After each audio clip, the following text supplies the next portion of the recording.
നമ്മൾക്ക് കാളിയന്റെ മുകളിൽ കയറിയാൽ എങ്ങനെ ഉണ്ടാവും? അതെ, നമുക്കും ആ ഭാഗ്യം കിട്ടട്ടെ. കൃഷ്ണനോടൊപ്പം. Come on. Come on.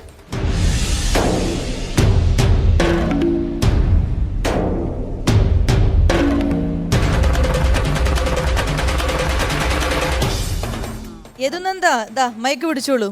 ഗംഭീരമായിട്ടുള്ളൊരു performance ആയിരുന്നു.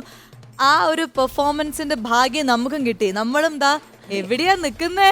അതെ, അവിടെ ഇങ്ങോട്ട് അനുഗ്രഹിക്കാം. കാളിയന്റെ മുകളിൽ കയറി നൃത്തം ചെയ്യുന്ന കൃഷ്ണൻ, കൃഷ്ണന്റെ 2 തോഴിമാർ. അതെ, നീ രാധയാണോ രുക്മിണിയാണോ? ഞാൻ രാധ. ശരി, എങ്കിൽ ഞാൻ രുക്മിണി. ചേച്ചി പറ, എങ്ങനെ ഉണ്ടായിരുന്നു മൊത്തത്തിൽ? ഇതൊരു കളർഫുൾ അതെ, ഞാൻ പേടിച്ചു പോയി. എന്തിനാ? അതല്ല, ഇതിന്റെ മുകളിൽ നിന്നാണല്ലോ പെർഫോം ചെയ്യുന്നത്. അപ്പോ ഇങ്ങനെ കാലൊക്കെ നമുക്ക് ഈ പെർഫോമൻസ് നമ്മളെ പെട്ടെന്ന് അതൊക്കെയാണല്ലോ പറയുക. ദൈവമേ, കാരണം നമുക്ക് അറിയാവുന്നത് കൊണ്ട് അത് അങ്ങനെ ആവരുത്, ഇതെങ്ങനെ ആവരുത് എന്നൊക്കെ പറഞ്ഞ് എനിക്ക് ടെൻഷനായിരുന്നു. പക്ഷെ ഭയങ്കര രസമായിട്ടുണ്ട് ഈ ഒരു സെറ്റ് കാണാൻ. എനിക്ക് തോന്നുന്നു വളരെ എഫേർട്ട് ഈ ഒരു ഡാൻസിന് പിന്നിൽ യദുനന്ദ എടുത്ത പോലെ അത്രയും എഫേർട്ട് പേരൻസ് എടുത്തിട്ടുണ്ട്. എന്തായാലും ഇതൊരു ഗംഭീര സെറ്റ് പ്രോപ്പർട്ടി ആയി.